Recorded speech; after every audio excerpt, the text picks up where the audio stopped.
시작하겠습니다. 히브리 원어로 보는 쉽고 생생한 창세기, 오늘이 5강입니다. 자, 요 글자를 한번 보세요. 이제 눈에는 대충 익죠.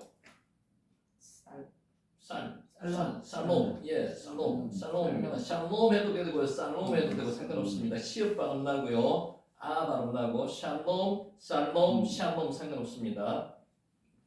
자, 우리가 4번 강의를 들었고 요 정도 읽을 수 있을 정도만 되더라도 괜찮습니다.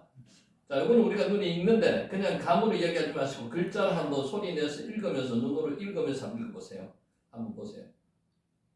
한번 해보세요. 틀려도 괜찮아요. 시작. 알 나오죠. 알 나오죠. 이응의 아 발음이잖아요. 그리고 리을 발음이니까 알. 뒤에는 타브 나오죠. 타브에 이 나오니까 T, RT, 알티라. 예, 알티라. 알티라.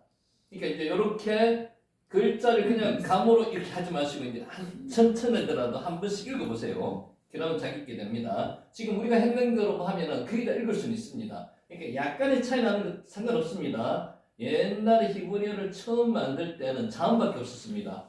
우리가 22자에는 자음밖에 없었어요. 모음이 없었어요. 그 뒤에 모음을 갖다 붙인 거기 때문에 약간의 차이가 나더라도 상관없습니다. 외국어를 공부할 수 있는 가장 좋은 방법은요, 두려움이 없어야 되고요, 약간 얼굴이 철판을 좀 깔아야 됩니다. 막 이야기를 막 하는 게 빨리 익힐 수 있습니다. 너는 두려워하지 말라. 이사야 41장 10절, 43장 1절 말씀입니다. 자, 요 나오는 단어 중에서 여기 글자가 하나, 둘, 셋, 단어가 3개 나오죠. 눈에 들어오는 것만 익히세요. 제일 앞에 거면 일단 익히다 생각해 보세요. 제일 앞에 게 뭐죠? 여호와. 우리 하나님 아버지 성호입니다. 여호와. 출애굽기에 하나님 3장 14절에 하나님께서 직접 본인 이름을 이야기하셨어요. 여호와. 오늘 그거 공부할 겁니다. 여호와. 여호와는 어떤 하나님이라고요? 우리는 쉽게 언약의 하나님이라고 말씀드렸어요. 여호와 체바오트 임마누. 체바오트는 만군의 군대 이런 뜻입니다. 군대의 하나님께서, 만군의 여호와께서 우리와 함께 계시니 임마누, 이미 우리와 함께 이런 뜻이거든요. 우리, 누가 우리입니다. 우리와 함께 계시니. 그러니까 처음에는 우리가 애들이 그렇잖아요. 단어를 뜻을 잘 모르더라도 그냥 읽어놓습니다. 여호와 체바오트 임마누. 이걸 내용을 잘 모르시면 앞에 그 여호와 정도만이라도 알고 가시면 돼요. 여호와. 하나님이 함께 하심을 확신하고 믿음으로 우리도 응답해야 합니다. 함께 하신 거 맞죠? 여호와 하나님이 우리와 함께 하신 겁니다. 자, 태초에 하나님이 천지를 창조하시니라. 이제 이거 한번 볼까요? 글자가 파란색으로 나올 겁니다. 자, 요거를 한꺼번에 이렇게 나누면 금방 처음에 읽기 힘들어요. 맨 처음에 나오는 게 뭐예요? 베레시트. 우리가 공부했습니다. 베레시트. 태초에 역사의 시작, 시간의 시작, 천지만물의 시작. 베레시트. 태초에. 두 번째가 빠라입니다. 근데 한글은 동사가 뒤로 가죠. 여기는 앞에 나옵니다. 두 번째 글자가 빠라입니다.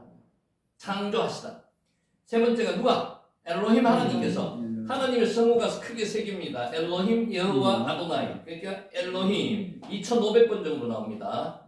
여호와 하나님께서 하나님. 여기는 엘로힘 하나님이죠. 엘로힘.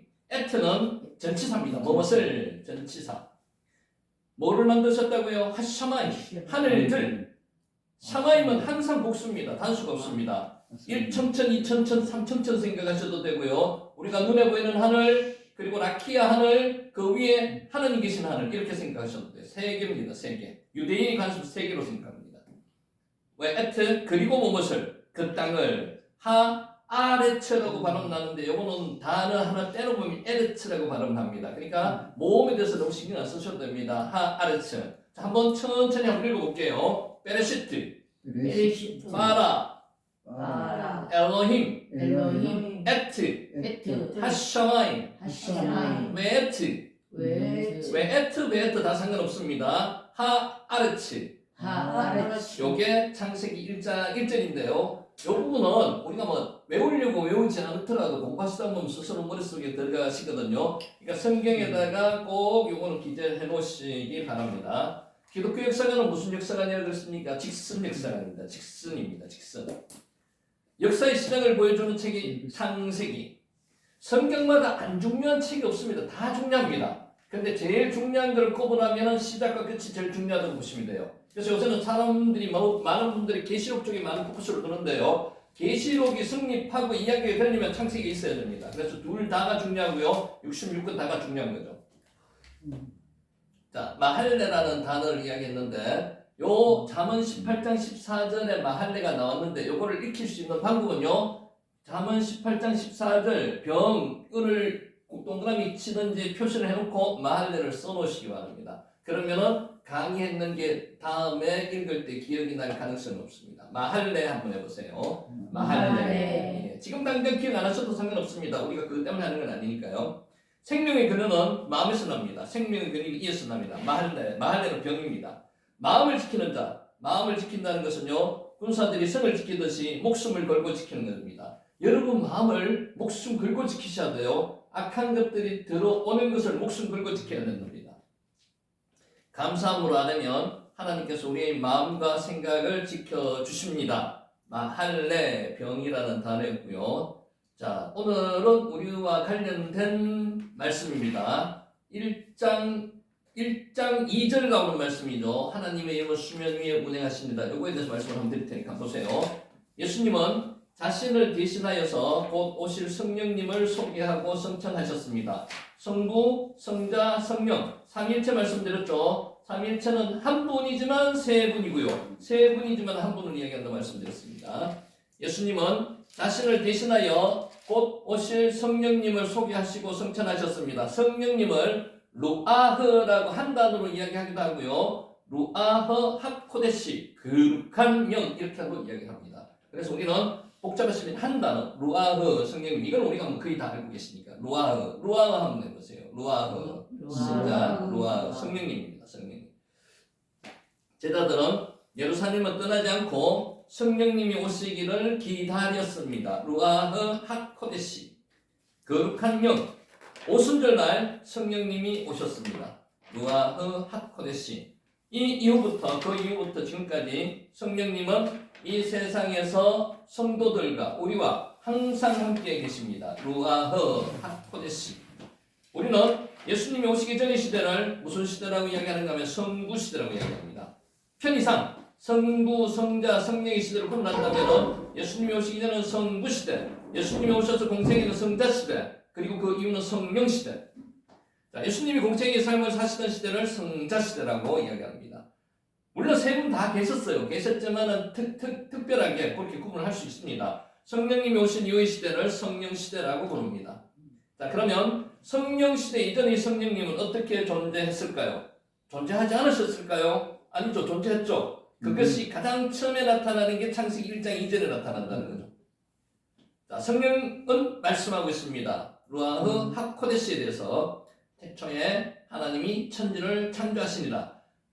이게 성부 하나님 혼자서 했는 것보다는 삼위일체 하나님께서 함께 하셨다는 의견이 많습니다. 그러니까 우리는 그거를 받아들이는 겁니다. 태초에 하나님이 엘로힘 하나님이 삼위일체 하나님께서 천지를 창조하시니라.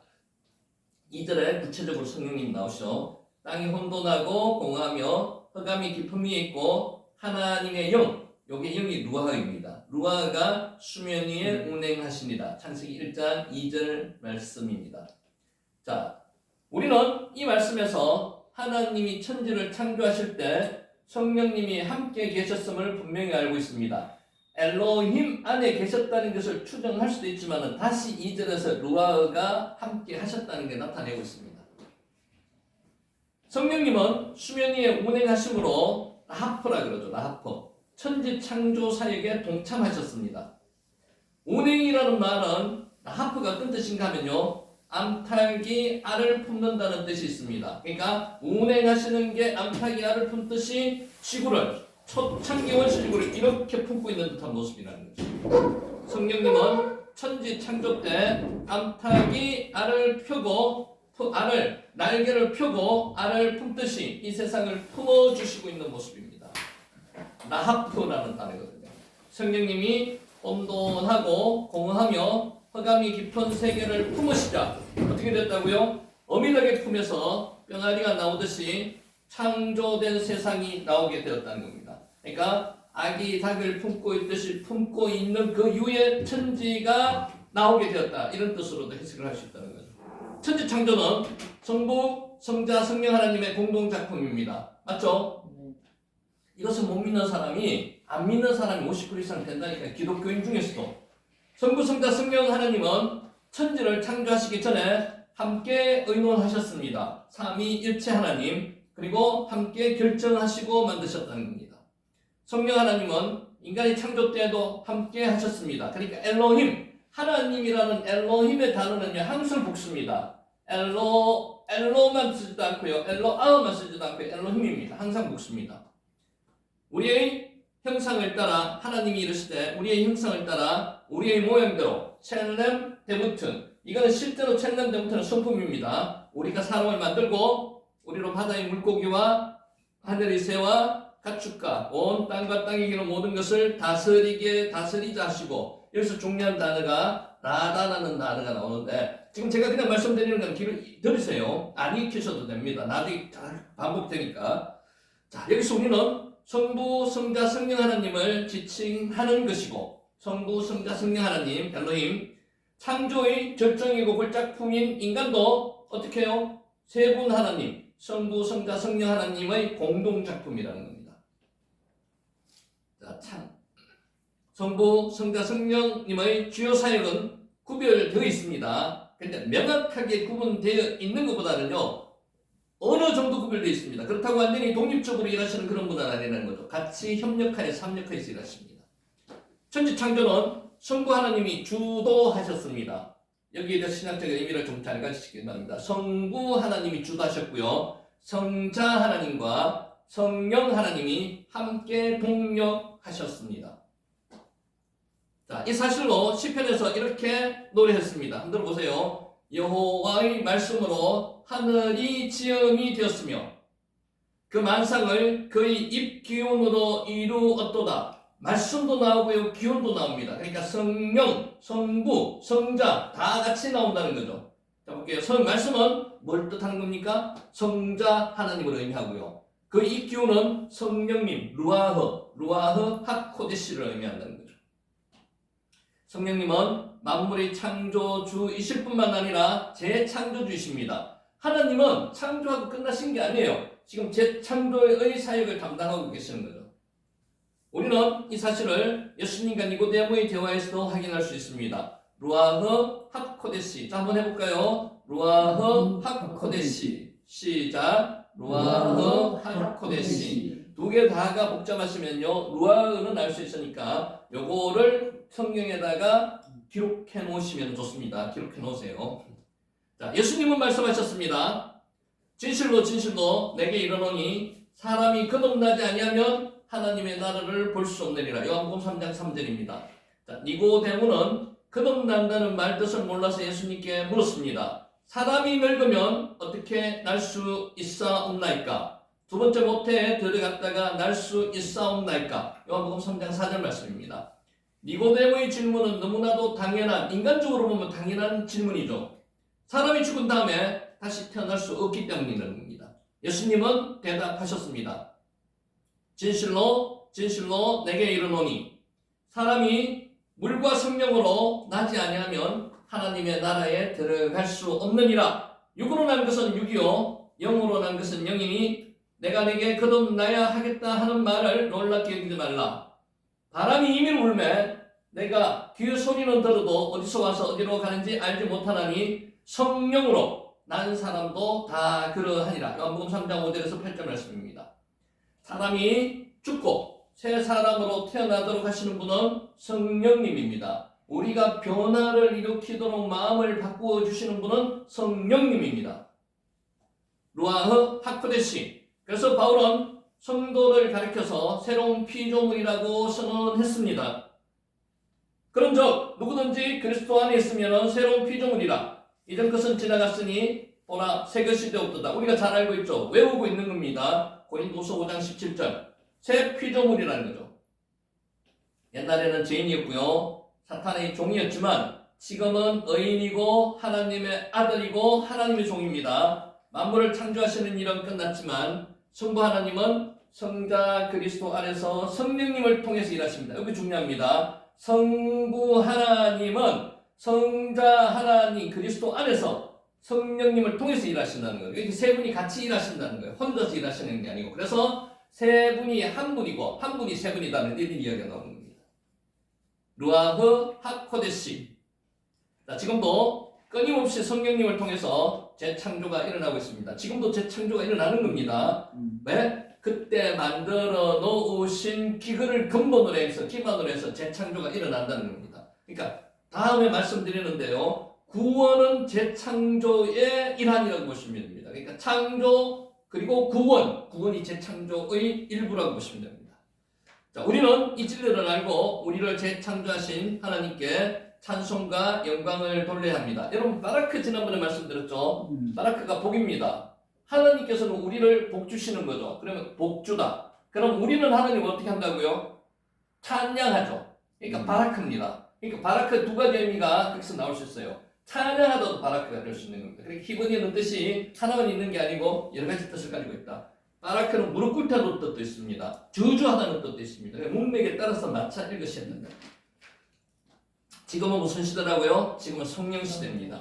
성령 하나님이 우리 안에서 역사하고 계시는 거고요. 우리를 변화시켜 주시는 겁니다. 새로운 창조물로.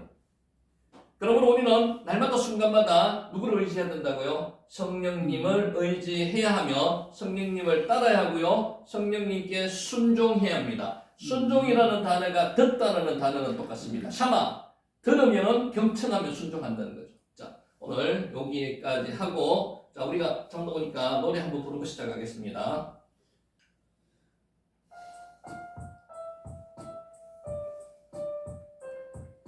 알레페 힘멜 달레페 바보자이레 템묘드 카프라맹mem눈사메 아임페이 자리 쿠프레이시 신신타부 신신타 이머리어 알파벳 볼륨 하나 더 올리겠습니다. 알레페 힘멜 달레페 바보자이헨 켄노드 카프라맹mem눈사메 아이페이 자디 쿠프레이시 신신타부 신신타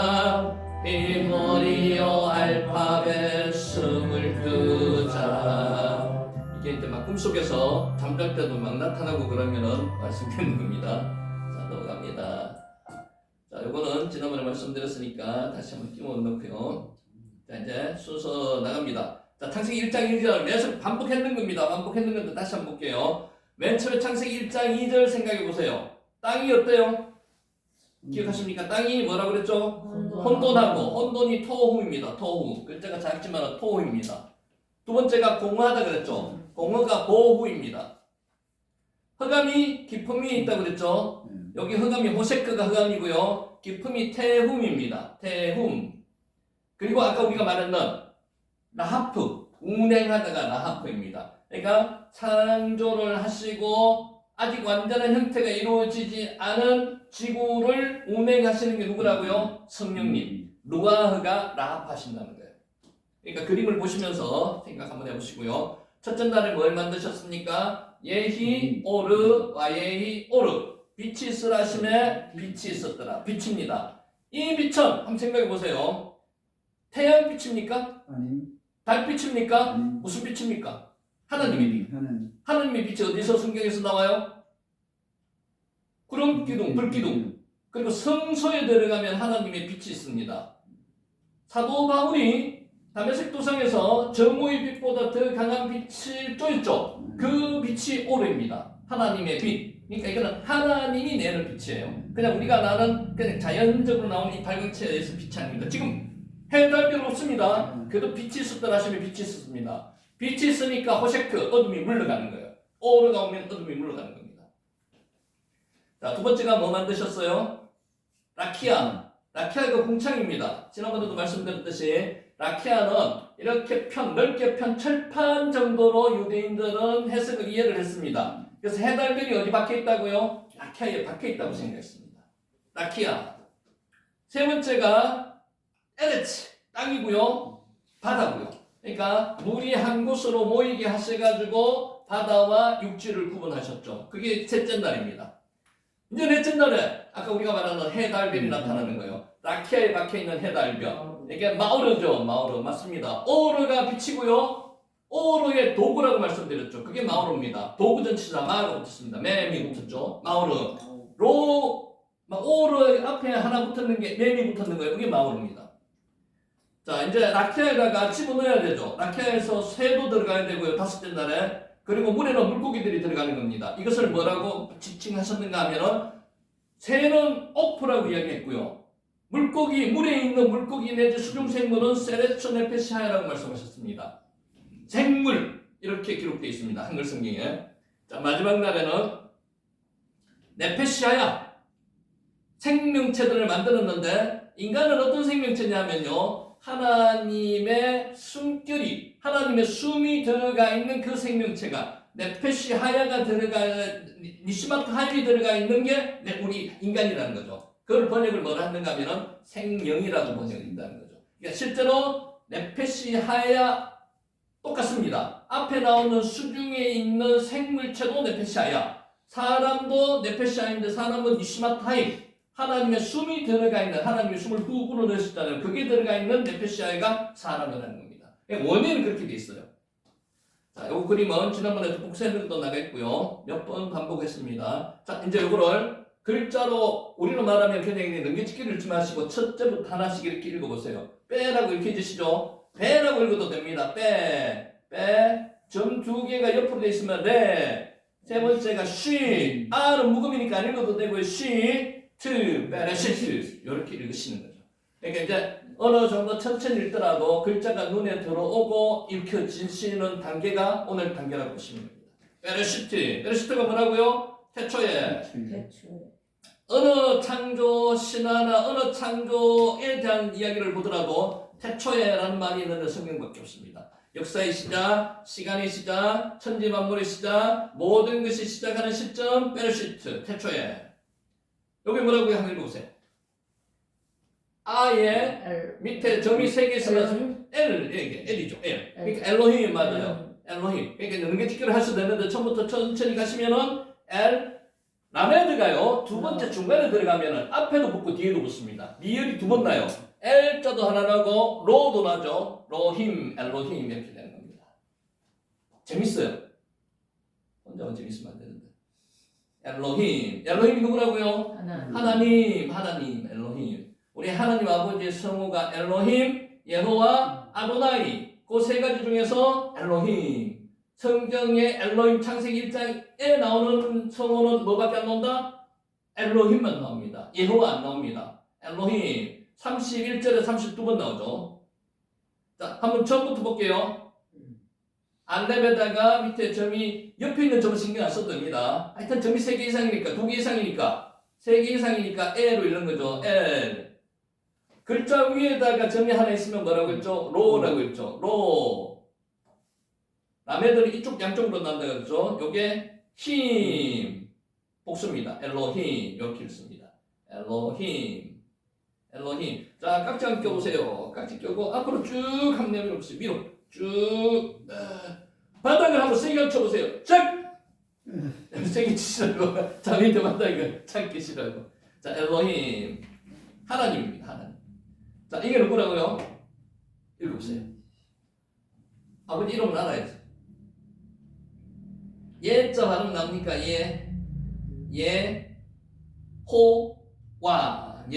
예호와라고도 기록을 하고 예호와. 여기 위에 점이 하나 있으면 호 발음이죠. 예호와. 자, 이거 재밌습니다. 이거 한번 보세요. 제일 앞에 있는 게 손이라는 의미의 단어 요드입니다. 맞습니까? 이렇게 해서 요게 바더, 못이라는 단어입니다. 스펠링이. 이렇게 보이세요. 여기 보다는 뜻이거든요. 손을 보라, 못을 보라. 누굽니까? 여호와. 예수님. 손을 보라, 손에 못 박힌 그게 있다고요. 그러니까 이렇게도 유대인들은 해석을 해요. 여호와를 손을 보라, 못을 보라. 이게 못이거든요. 바브. 저게 손이거든요. 여기 보다는 뜻이거든요. 손을 보라, 못을 보라. 여호와. 신기하죠? 이게 맞습니다. 여호와. 자, 이제 여호와라는 이름이 나오게 된 배경을 말씀드릴게요.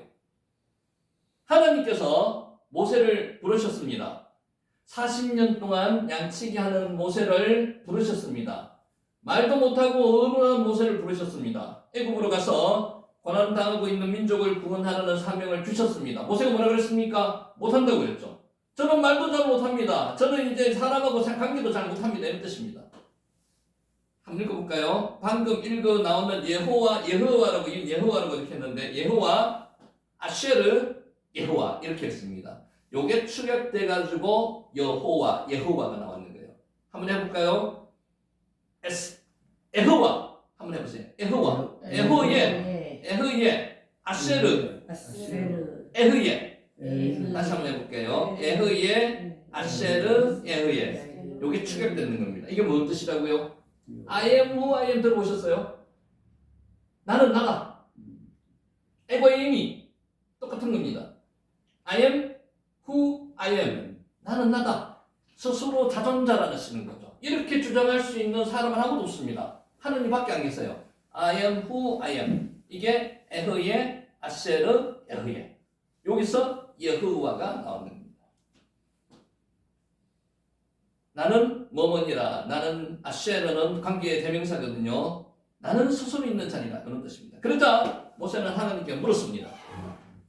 너희의 조상의 하나님이 나를 너희에게 보내셨다면 그들이 내게 묻기를 그의 이름이 무엇이냐 하니니 내가 무엇이라고 그들에게 말하리까? 모세가 하나님께 물었습니다. 그러니까 하나님께서는 말씀을 이렇게 하셨는 거예요. 출애굽기 3장 13절. 앞에 물었는 게 13절이고 14절에 여기 나옵니다. 하나님의 이름을 묻는 모세에게 하나님은 이렇게 대답했습니다. 뭐라고요? 에흐예, 아쉐르, 에흐예. 이게 하나님이 직접 하신 말씀이에요. 나는 스스로 있는 자입니다. 에흐예, 아쉐르, 에흐예. 자, 한번 해볼까요? 에흐예, 아쉐르, 에흐예. 여기 무슨 뜻이라고요? I am who I am. 영어로 말하면 헬라어로 말하면 에고임이 요게 에흐예, 아쉐르, 에흐예입니다. 요것이 축약되는 게 여호와가 나오는 거예요. 그러니까 여호와는 원래 글자대로 하면은 나는 스스로 있는 자니라. 그것을 우리는 뭐라고 불러요? 언약의 하나님. 이렇게 통칭 부르는 겁니다. 나는 뭐뭐니라. 스스로 있는 자니라. I am who I am.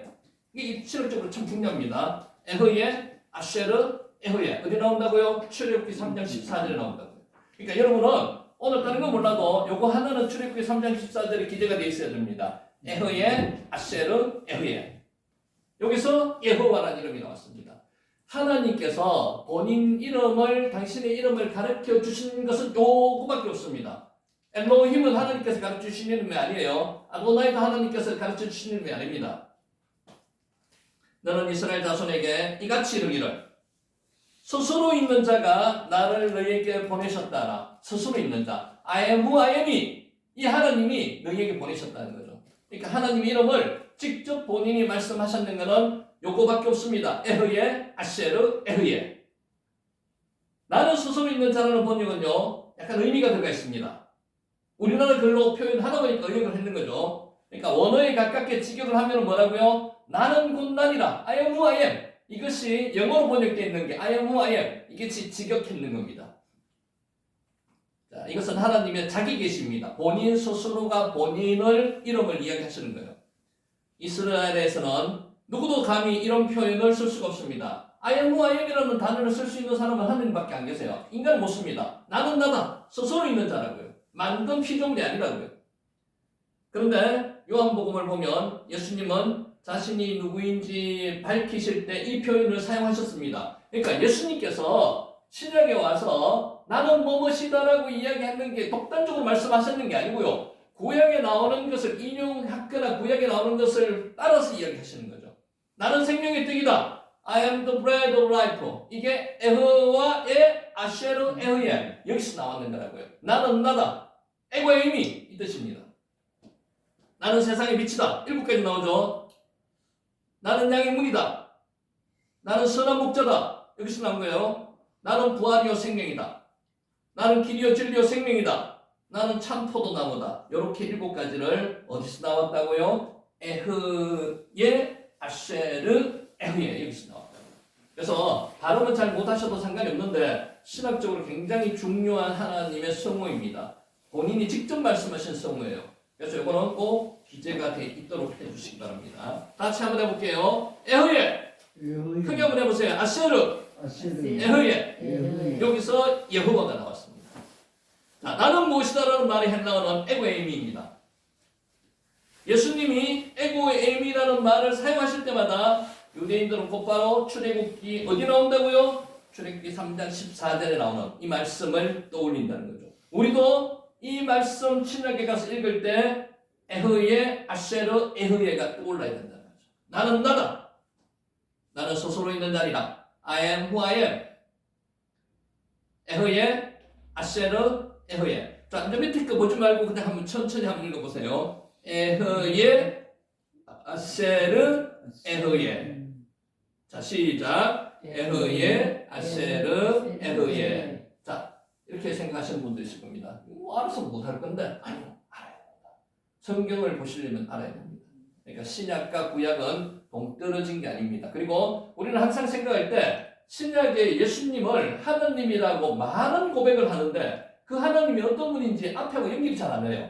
창세기에 태초에 하나님이 천지를 만드신 그 하나님이요 예수님이라는 거죠. 그게 연결이 돼야 된다고요. 그러려면 이것도 연결이 돼야 돼요. 에흐예, 아쉐로, 에흐예, 여호와라는 거죠. 여호와. 하나님. 그 하나님이 우리 죄를 지시기 위해서, 우리 죄를 사하시기 위해서 십자가에 이 땅에 오시고 십자가에 못 박혀 돌아가신 그 하나님이라는 거예요. 그러니까 인간이 무슨 죄를 저질렀는 겁니까? 창조주 하나님을 십자가에 매달아 죽였다는 거죠. 못 박아 죽였다는 거죠. 그러니까 그걸 깨닫다져야지 은혜가 된다는 거죠. 그렇게 본인 스스로를 죽음으로 내모신 분이 누구라고요? 본인이라고. 하나님. 에흐예, 아쉐르, 에흐예. 그럼 잠이 안 와요. 그죠? 잠이 안 와요. I am who I am.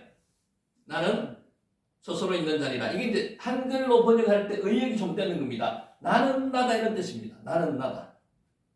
자, 예수님은 하나님이 자신을 계시하실 때 사용하신 표현을 그대로 사용하셨습니다. 예수님이 말씀하셨는 것은요, 거의 다 구약에서 인용하신 말씀입니다. 그러니까 하나님께서 본인이 말씀하셨는 것을 그대로 신약에 가서 다시 말씀하시는 거예요.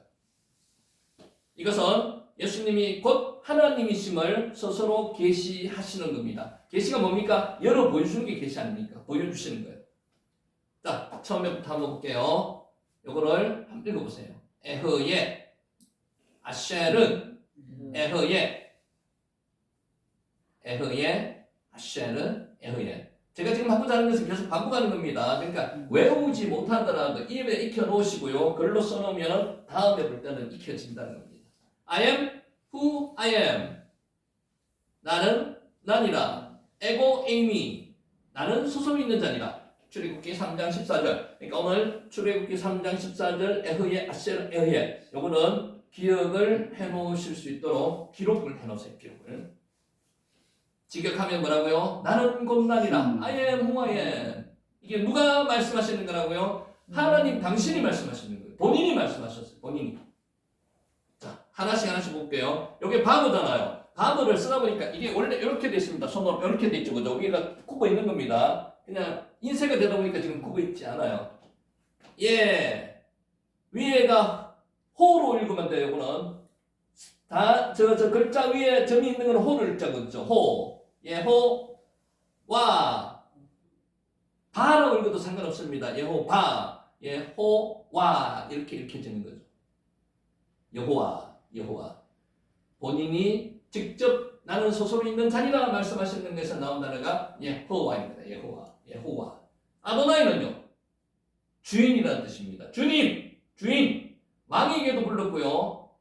종이 자기 주인에게도 불렀습니다. 아도나이. 주라는 뜻입니다. 주인이라는 뜻입니다. 아도나이 한번 볼게요. 맨 처음에 알렙 같습니다. 알렙. 앞에 한번 보세요. 알렙 여기 알렙입니다. 제일 앞에 나오는 글자. 두 번째가 달렛입니다. 도나 발음 나죠. 여기 눈이죠. 니은에다가 아 발음 나니까 아도나 이렇게 되죠. 여기 요드가 나오니까 아도나이 이렇게 되는 겁니다. 아도나이 주. 그러니까 글자를 그냥 끼 맞추려고 생각하지 마시고 처음부터 이렇게 천천히 한번 읽어보세요.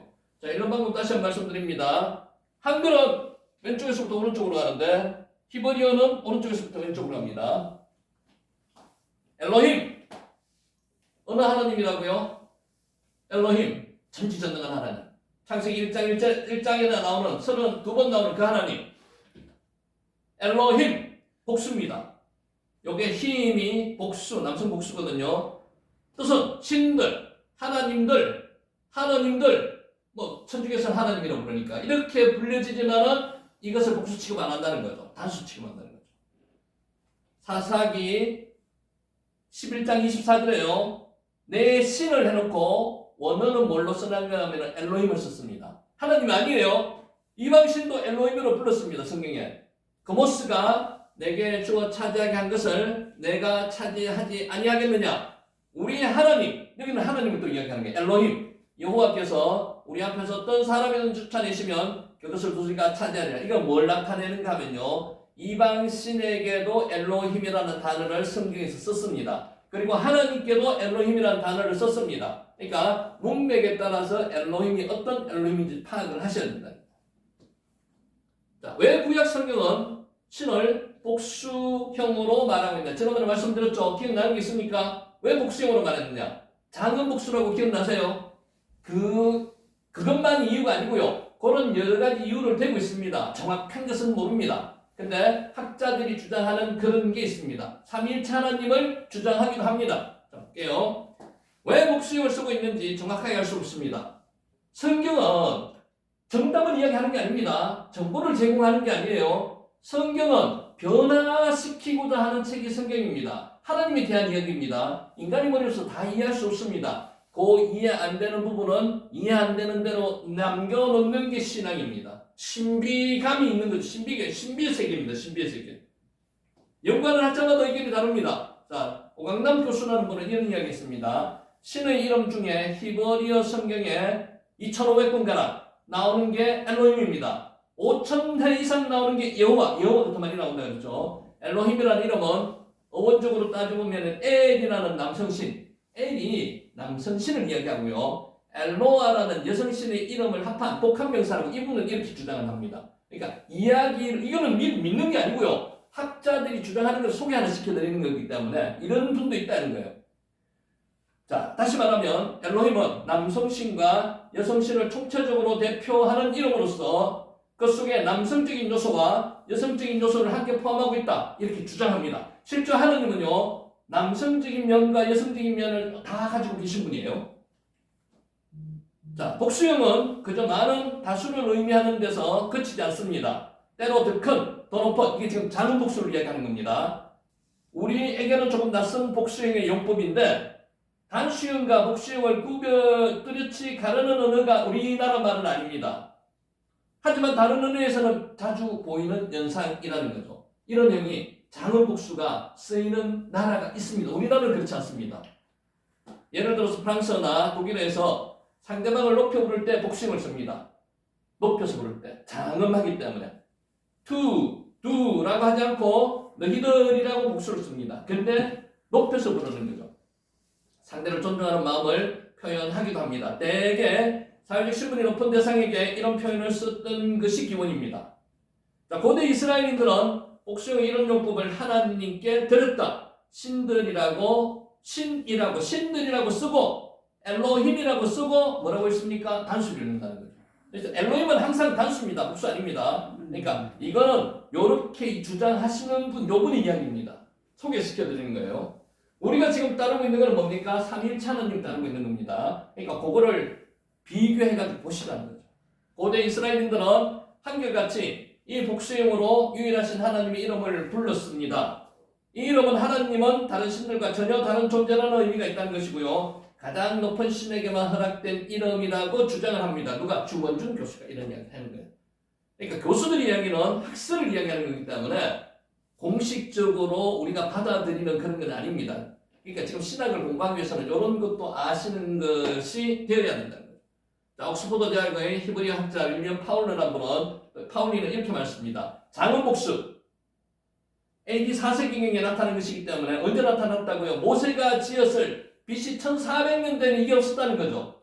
창세기가 기록된 당시에는 없었다는 개념입니다. 장원복수가. 엘로힘은 장원복수를 해석하는 것은 맞지 않다고 주장을 하기도 합니다. 자, 장원복수가 뭐라고요? 너무 커서 너무 많아서 헤아릴 수 없는 것을 표현할 때 장원복수라는 어법으로 사용을 하는데 이것은 우리나라 글에는 적용이 안 되는 겁니다. 근데 이 부분도 그냥 참고로만 알고 지나가셔야 될 겁니다. 기독교의 근본주의 성향의 학자들, 지금 우리를 이야기하는 겁니다. 근본주의 성향의 학자들은 엘로힘을 삼위일체의 정가라고 봅니다. 근데 삼위일체 학설도 옛날에는 없었습니다. 후대에 생겨난 겁니다. 삼위일체는요, 구약시대와 유대교에 없는 개념이었기 때문에 여전히 논쟁 중의 하나이다. 성경에는 거의 다 논쟁거리입니다. 딱 부러지게 A는 1 플러스 1은 2라고 나오는 게 거의 없습니다. 다 논쟁거리입니다. 거기에서 우리는 그러면 복잡하다 이게 아니고요. 그게 신앙의 신비라고 보시고 성경책을 보시기 바랍니다. 어느 순간에 나에게 하나님께서 또 깨닫게 해주시는 지혜가 있을 수도 있습니다. 자, 이제 진도 나가겠습니다. 좀 길었죠. 1절 태초에도 했고요. 태초가 뭐라 그랬죠? 베레시트. 하나님은 뭐라 그랬죠?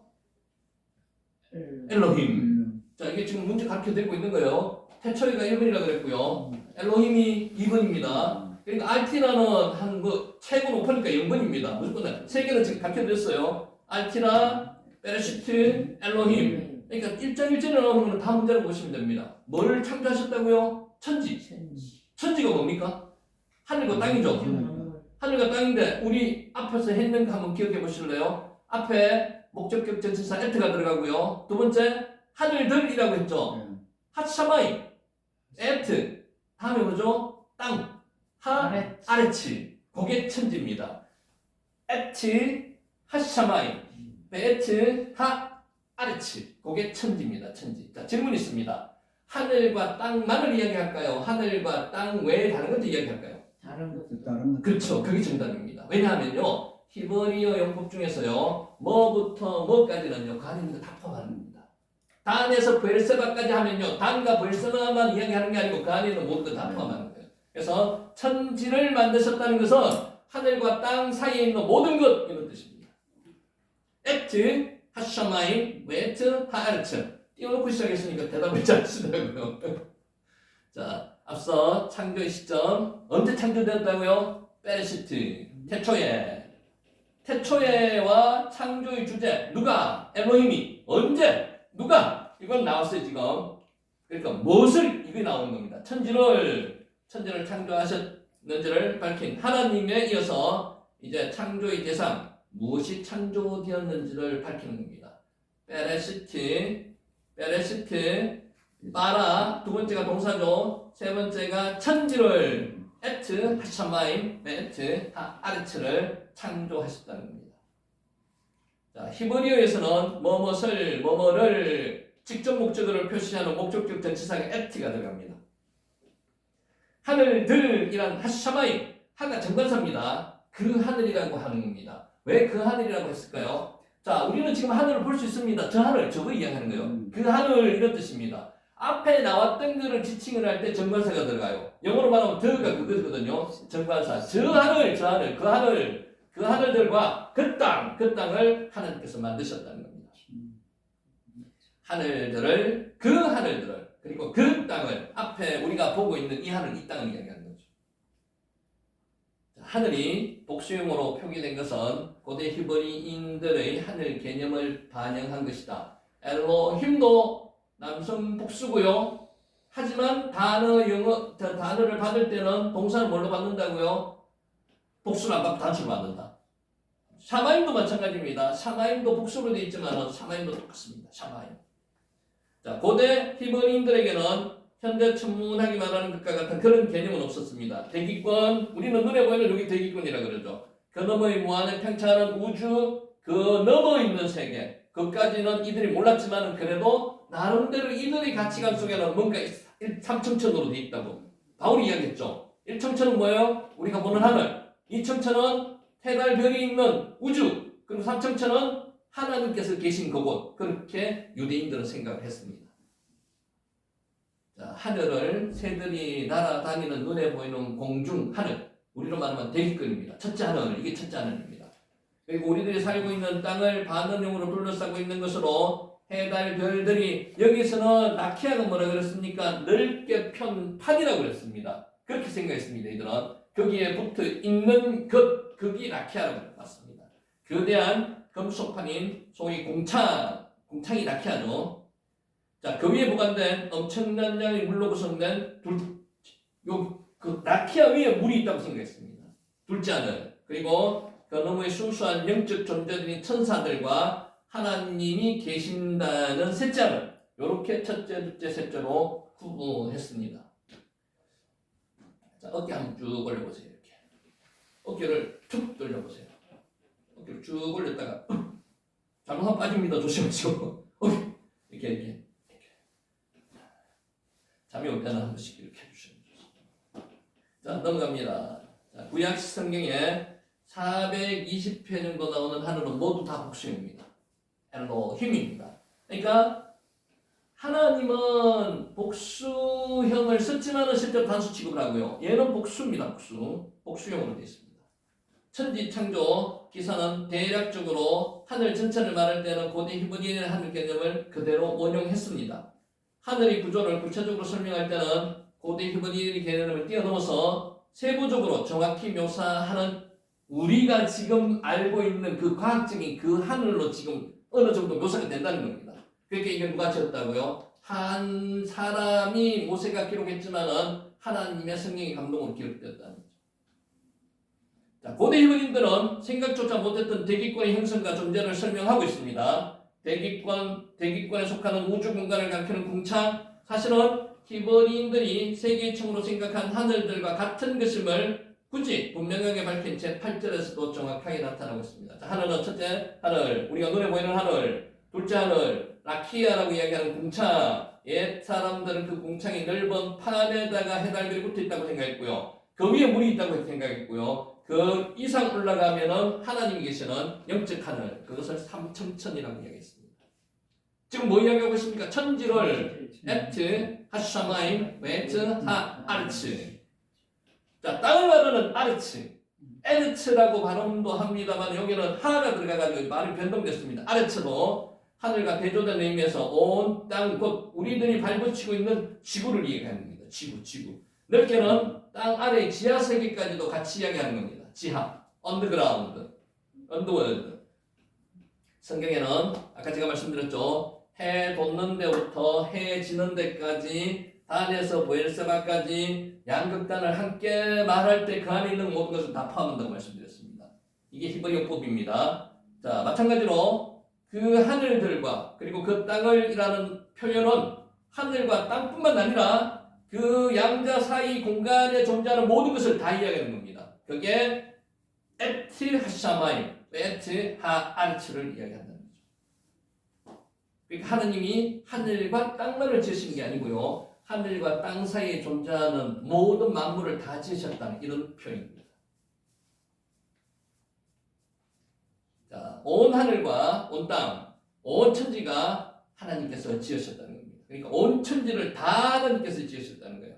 우리는 저 하늘의 거대한 천체들의 운행에는 서는 물론 이 땅의 가장 큰 새싹 하나에도 그것들을 지으신 분의 존재와 성품을 느껴야 되고요. 경외하게 된다는 것입니다. 어떤 사람은요, 지금 이제 단풍이 다 지고 있겠지만은 밖에 나가서 이 아름다운 자연을 보고 정말 아름답다고 느끼는데 하나님의 자녀들은요, 뭘 느낍니까? 하나님의 창조하심의 그 위대하심을 느껴야 된다는 거죠. 그렇지 않습니까? 보는 관점이 달라지는 겁니다. 누가 창조하셨다고요? 하나님께서 창조하셨기 때문에 이게 있는 겁니다. 우리는 누가 창조하셨어요? 자연적으로 뿅 하고 생겨난 존재들이 아니라는 겁니다. 하나님께서 창조하신 존재들이라는 겁니다.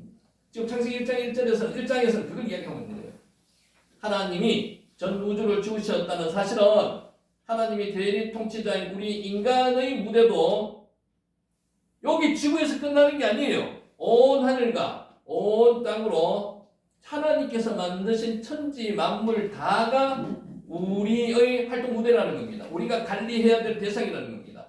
그 부분 생각하면 정말 가슴 벅찬 그런 존재, 우리 인간이라는 겁니다. 자, 천하 만물의 궁극적인 주인은 누구세요? 하나님. 우리는 누구예요? 하나님께 그 소명을 위탁받은 사람들입니다. 그래서 우리는 다스려야 될 존재들입니다. 창조주 하나님이시며 주인이신 분이 우리 인간들도 다만 그분의 허락 아래 이를 위탁받아서 누리며 다스리는 청지기에 불과하다는 겁니다. 그래서 자연을 막 훼손하면 안 된다는 거죠. 자연을 어떻게 한다고요? 보호하고 다스려야 될 존재들이라는 겁니다. 자연의 혜택을 누리고 이용함에 있어서 창조자이시고 주인이신 하나님을 기억해야 됩니다. 그러니까 아까 제가 말씀드렸듯이 아름다움을 보면은 그것이 누가 만든 분이 있다는 것을 깨닫고 그분이 하나님이라는 것을 깨달아야 된다는 겁니다. 그리고 나서 우리가 그것을 관리하고 보호해야 된다는 거죠. 그러니까 내가 관리할 책임이 있다고 생각하면은 그렇게 훼손을 시킬 수가 없다는 거예요. 겸손하고 또한 감사해야 한다는 겁니다. 에트가 뭐라고 그랬습니까? 무엇을 목적격 전치사. 그러니까 하늘들과 땅을 이런 뜻입니다. 에트가 두 개 붙어 있죠. 에트. 샤마임 하늘 1청천, 2청천, 3청천 하늘들입니다. 하늘들. 샤마임. 글자 쓸 때 이렇게 씁니다. 신타부 할 때 나오는 거 신에 나오는 단어가 앞에 들어가고요. 쉬에 아가 붙어서 샤, 매매 아가 붙었고요. 샤마임 이렇게 씁니다. 샤마임 뭐라고요? 하늘들 샤마임. 에르츠가 뭐라고 그랬습니까? 에르츠 땅. 그러니까 창세기 1장 1절에는 요게 여기서 단어들이 기재되어 있도록 한번 해주세요. 땅을 적을 때 이렇게 됐습니다. 발음할 줄 알겠죠? 점이 3개 이상이면 뭐라고요? 발음이 난다 그랬죠. 점이 2개 이상이면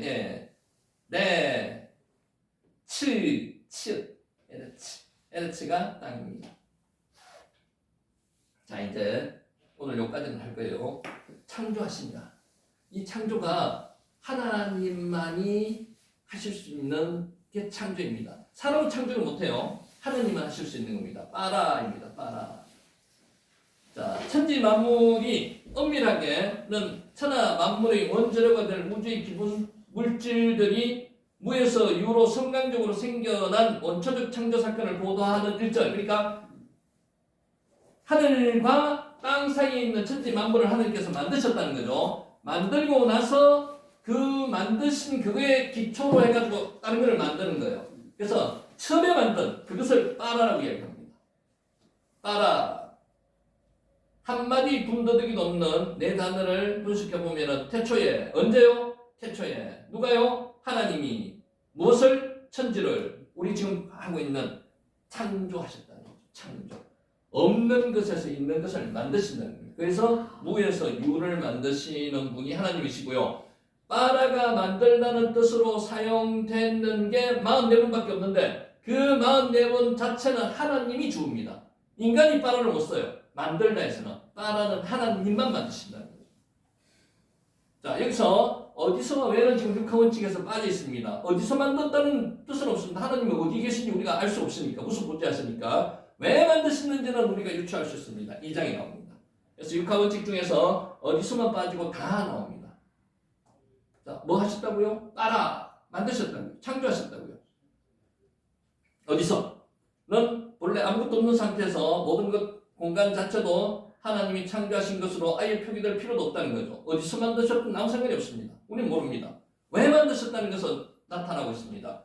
모든 창조의 주인공이고요. 정점인 인간 창조와 인간과 하나님 사이의 언약 체결 사건과 관련해서 2장에 나옵니다. 간접적으로나마 집중해서 조명될 것이므로 여기서는 일단 패스하고 넘어갈게요. 천지창조 기사는 전체의 근본적인 동기가 하나님이 왜 천지를 창조하셨는지 설명하는 데 있습니다. 다음 장에서 집중적으로 이야기할 겁니다. 우리 한번 대충 아시는 대로 이야기 한번 해볼까요? 왜 창조하셨어요? 하나님이 왜 천지를 창조하셨을까요? 우리 잘하는 거 있잖아요. 그냥 편안하게 하나님께서 찬양 받으시기 위해서. 영광 받으시기 위해서. 또 어떤 이야기? 하나님께서 인간을 복주기 위해서. 그래서 천지 창조하셨는 거예요. 그런 게 2장에 나옵니다. 자, 오히려 왜 천지가 창조되었을까? 또는 천지 창조의 궁극적인 목적이 무엇일까?는 주제를 강력하게 암시하다가 다음 장의 이를 극적으로 지금 설명하기 위해서 지금은 나라라고 뒤로 넘기는 겁니다. 자, 이거 한번 보세요. 천지가 왜 창조됐는가? 천지 창조의 목적, 인간으로 하여금 하나님과의 교제안에서 하나님을 대신하여 하나님이 지으신 세상을 통치하는 나다. 동시에 그 안에서 서로 복된 생활을 즐겁게 향유하고 복주시가고 하나님을 경배하기 위해서, 하나님께 영광 돌리기 위해서 이런 목적을, 많은 목적을 가지고 만드셨다는 거죠. 창세기 1장 1절은 그 위치상 모든 성경의 제 첫걸음이요, 이것이 빠져버리면은 성경에서 기독교가 성립할 수 없습니다. 태초에 하나님이 천지를 창조하시니라. 내용도 천하 만물의 기원이라는 절대적인 문제를 다루고 있는 겁니다. 이와 같이 창세기 1장 1절은 그 문장에 있어서도 극도의 압축을 통해서 역동적 박진감을 가지고 천지 창조는 누가요? 하나님께서 하셨다는 것.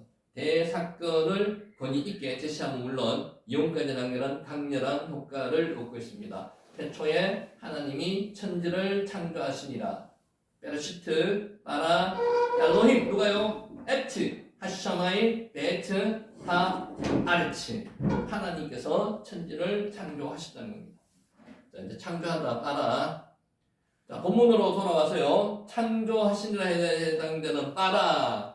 이 단어의 어원은 불명확합니다. 뜻이 여러 가지 많습니다. 자르다는 뜻도 있습니다. 자르다. 그리고 색이다. 카브라는 뜻도 있고요. 나타나는 뜻도 있습니다.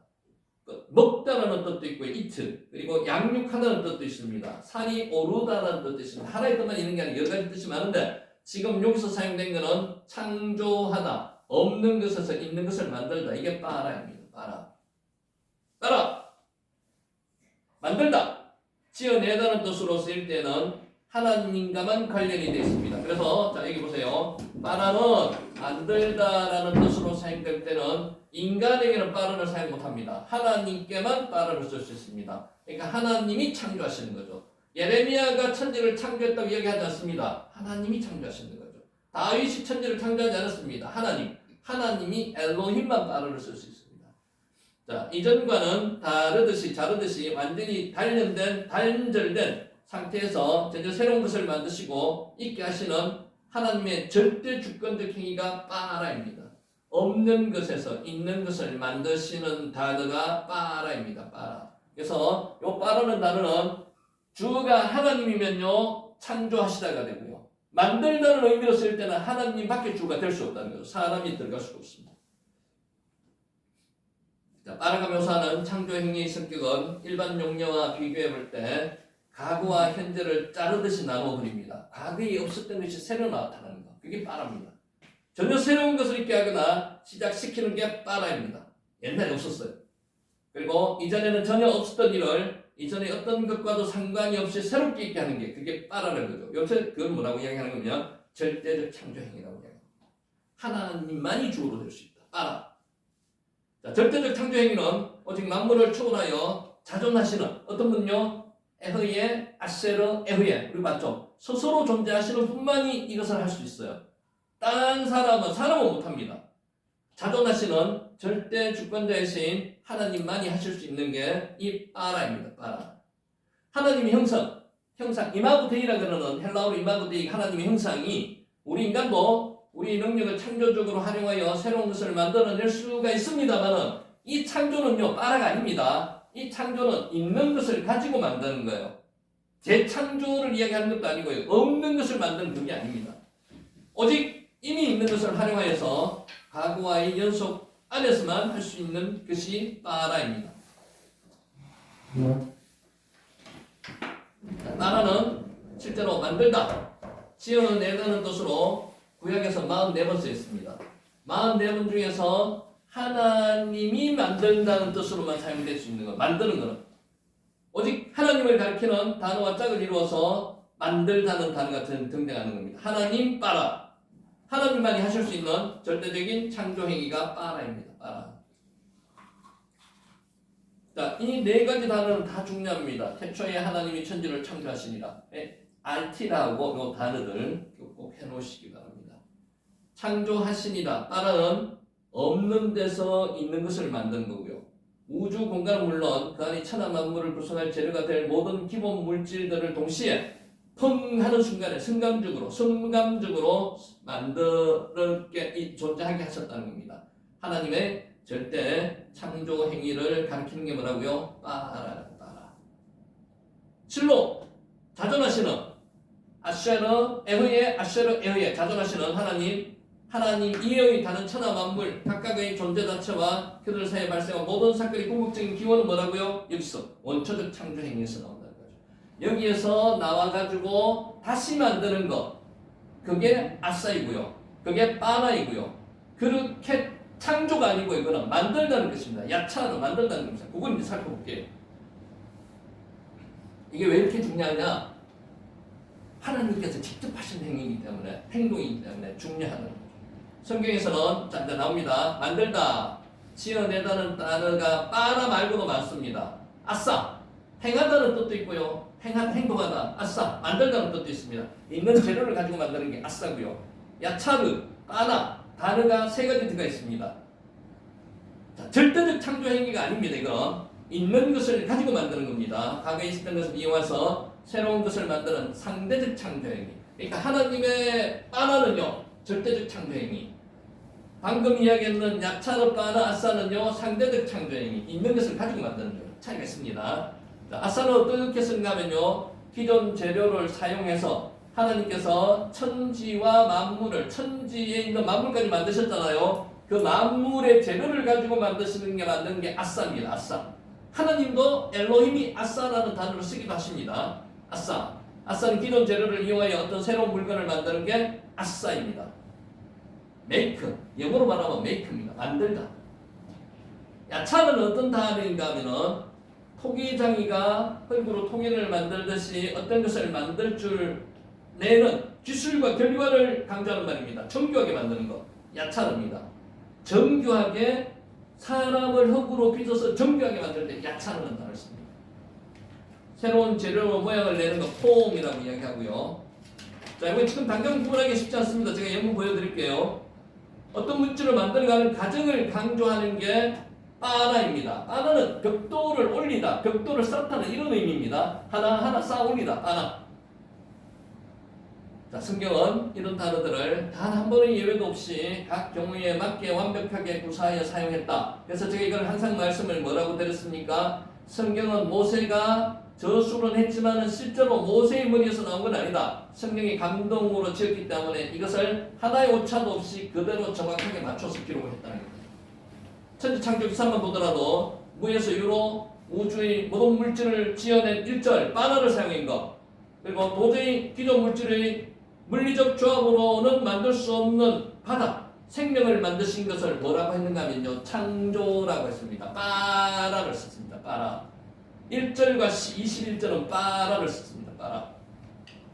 거기서 나온 여러 물질로 이루어진 육체와는 완전히 분리된 것으로서 인간의 근본적인 주체의 영혼을 만들어내는 사람을 만들 때도 27절에 빠라를 썼습니다. 빠라. 그러니까 빠라를 세 군데 사용하셨다는 거죠.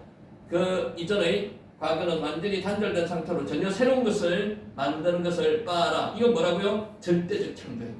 빠라.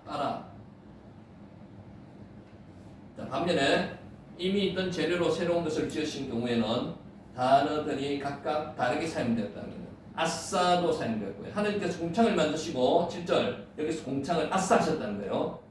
하늘의 공창이 해, 달, 별이 반짝이는 별들을 아싸 하셨다는 거예요. 아싸. 요 예문 보여드릴게요. 다시.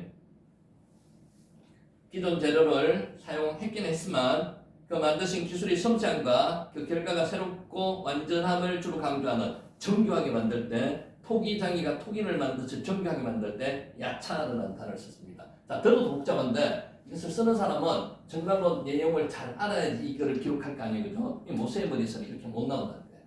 여러분 이런 이야기가 지금 오늘 골치 아프게 제가 말씀드리는 이유가 뭡니까? 하나님은 이 말씀을 본인이 직접 성령의 감동으로 작성하셨다는 겁니다. 모세를 통해서 작성하셨다는 겁니다. 그래서 성경은 하나님의 말씀이다. 하나님이 사람의 육체를 흙이란 재료를 이용하여서 훌륭한 모습으로 지어냈음을 보여주는 2장 7절. 흙을 사용해서 들짐승과 공중의 새를 지었음을 묘사하는 2장 19절. 아차라는 단어가 썼습니다. 실제로 우리는 이거 구분 안 해도 상관없어요. 여러분 정확하게 몰라도 상관없습니다. 제가 이렇게 말씀드리는 것은 성경이 우리 속에 그런 감동이 있어야 된다고요. 이거는 하나님께서 직접 모세를 통해서 기록하신 것이라는 깨달음이 있어야 된다. 세밀한 계획을 세우고 그 계획에 따라 점차적으로 어떤 것을 만들어가는 과정을 강조하는 강조하는 전체 계획 속의 순서대로 빠라 역시 벽돌을 쌓는 거라고 얘기했죠. 1장에서는 나오지 않습니다만 하나님의 창조 역사와 관련해서는 뭘 만들 때 썼다 하면요. 아담의 갈빗대를 사용해서 여자를 만드신 사실에 빠나라는 단어를 썼습니다. 자, 질문 하나. 여자 만드는 거라고 하니까. 질문 하나 할게요. 질문. 여기 보세요. 질문. 자, 사람은 뭘로 만들었습니까? 흙으로. 구체적으로 또. 흙보다는 더 구체적으로. 먼지. 아파는 아담하거든요. 흙인데 흙의 먼지로 만들었어요. 자, 그거는 아담 남자. 사람을 만들 때 아담이라는 남자를 만들었어요. 여자는 뭘로 만들었습니까? 남자의 갈빗대. 그러면 좀 흙과 갈빗대 중 우수한 재질은 어느 게 더 우수할까요? 갈빗대가 왜 우수해요? 갈빗대가 더? 단단해요. 네. 본 차이나 단단합니다. 본 차이나는 흙에다가 동물의 그 뼈를 섞어가 만든 게 본 차이나예요. 그래서 여자와 남자를 하나님께서 만드셨는데 더 우수한 재료로 여자를 만드셨다라고 해석을 하시는 분이 농담 삼아 많습니다. 절대 그거는 농담 삼아 이야기하는 겁니다. 그래서 여자가 남자보다 더 똑똑해요. 그리고 더 오래 살고요. 단단한 재료로 만들기 때문에 그거는 성경적인 이야기가 아니고 그냥 잠올 때 우스갯소리를 한 번씩 이야기하는 겁니다. 그러니까 잠을 깨시라고 말씀을 드리는 거예요. 자, 이제 조금만 볼게요. 이게 뭐라고요? 글자 한번 읽어보세요. 위에 빨간 거. 여기 뭐예요? 우리가 계속 설명했는 게 빠로나 읽히죠. 라로 읽히죠. 빠라. 태초에 하나님이 천지를 창조하시리라 할 때 빠라입니다. 빠라. 자, 빠라가 쓰인 용법. 자, 우리는 이건 알고 있어요. 베레시트, 빠라, 엘로힘, 에트, 하샤마임, 웨트, 하아레츠. 태초에 하나님이 천지를 창조하십니다. 요거하고 우리가 기억해야 될 건요. 빠라가 두 번째 왔다는 거. 우리 한글은 빠라가 마지막에 있습니다. 빠라가 두 번째 와 있다는 거. 어법 때문에 그렇습니다. 동사가 먼저 나옵니다. 베르시트, 빠라, 엘로힘, 에트, 하샤마임, 베트, 하아레츠. 자, 1장 21절에 하나님이 큰 바다 짐승들과 물에서 번성하여 움직이는 모든 생물을 그 종류대로, 날개 있는 모든 새를 그 종류대로 창조하시니 하나님이 보시기에 좋았더라. 이것은 지금 뭐를 여기 창조 단어가 뭘로 썼을까요? 다 가르쳐주고 이야기하는 겁니다. 빠라는 단어를 썼다는 거죠.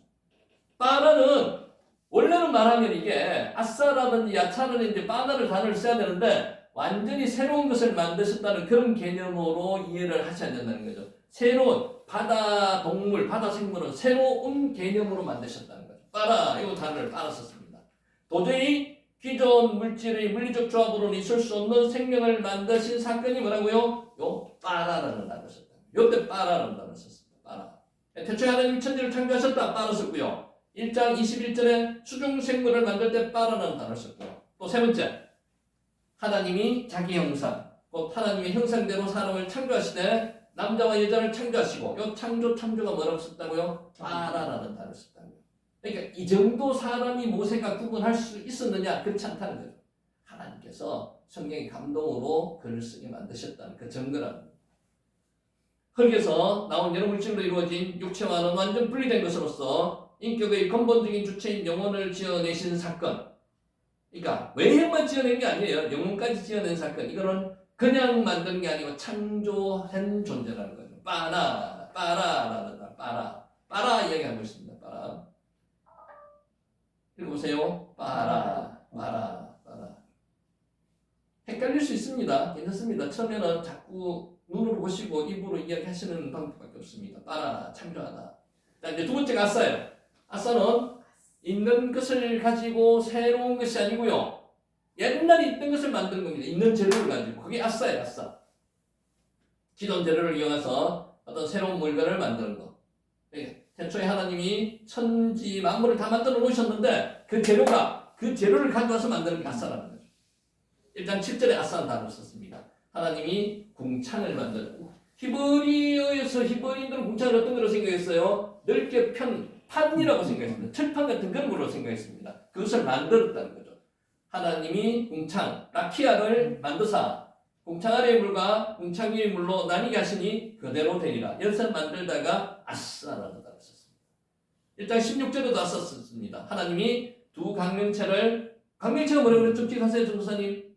아까 하시대. 강명체가 오른데 무슨 오르라 그랬습니까? 마우르. 강명체. 그러니까 강명체 도구 전치사가 앞에부터가 오르의 도구 마우르. 그러니까 그렇게 이해하면 쉽다는 거죠. 하나님이 두 강명체를 만드사 큰 강명체로 낯을 주관하게 하시고요. 이게 해입니다. 작은 강명체로 밤을 주관하게 하시며 또 별들을 만드시고 여기서 강명체를 만들다가 뭐라고요? 아싸 있는 재료를 가지고 만들다. 창세기 8장 6절 40일을 지나서 노아가 그 방주에 낸 창문을 열고 이 창문이 참 재밌습니다. 노아 방주의 창문이 어디 달려 있었을까요? 기억하시는 분? 6장에 나오는 6장 7절 8절 6장 7장 8장에 노아 방주 창문이 어디 달렸을까요? 배 옆쪽에 달렸다. 배 위에 달렸다. 꼭대기에 달렸다. 저 그렇게 아닌 것이었습니까? 꼭대기에 달렸어요. 꼭대기. 그러니까 이게 히브리어로 봐야지만 어느 정도 나타나는데 옆으로 달리지 않고 꼭대기로 달렸습니다. 꼭대기 위에 천정에 달렸습니다. 그 용도가 뭔가 하면요. 오르 빛이 들어오는 그러니까 빛이 들어오는 용도 환기창 이런 용도로 사용했다는 거예요. 처하르다 그럽니다. 자 40일을 지나서 노아가 그 방주에 여기서 냈다가 아싸입니다. 아싸. 기존 재료를 이용해서 어떤 새로운 물건을 만드는 게 아싸라는 거예요. 창세기 13장 4절 그가 처음으로 제단을 쌓은 곳이라. 그가 거기서 여호와의 이름을 불렀더라. 지금 아브라함 이야기하는 겁니다. 아브라함이 애굽에 내려가가지고 바로로부터 심한 호된 구중을 겪고 쫓겨나와가지고 가서 베델로 올라가서 제단을 쌓는 겁니다. 제단을 쌓은 곳. 여기서 아싸입니다. 아싸. 창세기 5장 16절 당신들이 종들에게 짚을 주지 아니하고 출애굽기네요. 그들이 우리에게 벽돌을 만들라 하나이다. 여기서 만들다가 뭐라고요? 아싸라는 단어를 썼습니다. 우리는 일일이 구분 안 하셔도 상관없습니다. 그냥 지금 개념을 잡을 때 한번 보시라는 거죠. 여기 뭐라고요? 한번 읽어보세요. 우리 지금 방금 했는 겁니다. 아싸. 읽으실 수 있어야 돼요. 아싸. 쉰에 들어가는 거죠. 아싸. 그러니까 히브리어 발음이 정확하게 이런 개념으로 생각하지 마세요. 약간의 차이가 나도 상관없습니다. 처음에는 모음이 없었다니까요. 얘들이 없었다니까요. 얘만 읽었어요. 그러니까 아싸라고 읽어도 되고 에싸라고 읽어도 되고 그렇게 읽었어요. 그러니까 이 후에 와서 이걸 이렇게 읽자고 정의했는 겁니다. 야차르 가기 전에 오늘은 야차르가 무슨 뜻인지만 알고 갑시다. 야차르가 뭐라 그랬죠? 정교하게 만드는 거. 토기장이가 토기를 만들듯이 정교하게 만드는 게 야차르였습니다. 빠다는 뭐라 그랬죠? 빠다는 벽돌을 쌓는 것처럼 한층 단계별로 하는 게 빠다라고 그랬고요. 앞에 방금 받는 아싸는 뭐라고 그랬습니까? 있는 재료를 가지고 만드는 것을 아싸라고 그랬습니다. 근데 그 모든 것을 총칭해가지고 하나님은 뭘 하셨다고요? 빠라 하셨다고. 빠라는 뭐라고요? 없는 것에서 있는 것을 만드는 것. 무에서 유를 만드는 게 빠라라는 거죠. 그러니까 하나님은 44번이나 빠라라는 단어를 썼는데 본인이 주가 되고요. 만들어야 된다는 거죠. 그게 창조입니다. 그 외에는 창조가 아니고요. 새기다, 집어넣다 이런 뜻으로 쓰였다는 거죠. 그건 기억하시고요. 자, 원칙을 말씀드릴게요. 오늘 이게 구체적으로 이렇게 복잡한 걸 말씀드린 이유는요. 이게 모세가 다 알아가지고 이런 기록을 해놓지 못했다는 거예요. 하나님의 성령의 영으로 이런 기록을 해놓으셨다는 걸 감을 잡으시고요. 그래서 이 세 가지 빠라 외에 세 가지 단어, 네 가지 단어는 무엇인지는 알아놓으시고 읽으실 수 있을 정도로는 해놓으시기를 바랍니다. 자, 이제 정리하겠습니다.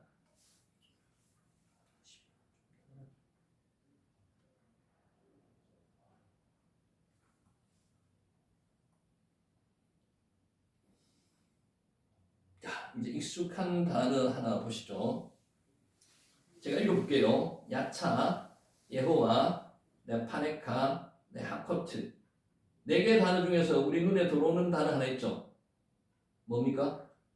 여호와. 그러니까 처음에부터 다 하려고 하지 마시고요. 눈에 들어오는 것부터 하나씩 집어 나가시면 돼요. 여호와. 여호와는 어떤 하나님이라고요? 나는 나다. I am who I am. 스스로 있는 자리라. 에흐예, 아쉐르, 에흐예. 그건 기억나셔야 돼요. 여호와. 그러니까 많은 양을 했지만 많은 양보다는 본인이 기억할 건 꼭 기억하시라. 그러니까 이거 출애굽기 몇 장 몇 절에 나온다고요? 3장 14절에 나오니까요. 출애굽기 3장 14절에 아까 이야기했는 거 에흐예, 아쉐르, 에흐예는 꼭 기록해 보세요. 자, 읽어볼게요. 야차, 여호와, 네파네카, 네하코트. 여호와가 너보다 앞서 나아가서 치리라. 이게 누구한테는 이야기일까요? 사마 5장 24절입니다. 다윗의 이야기입니다. 다윗은요, 하나님께 시시콜콜한 것까지도 다 물어봤습니다. 하나님과 관계가 가까울 때는 다 물어봤습니다. 하나님께서 대답을 다 해주셨습니다.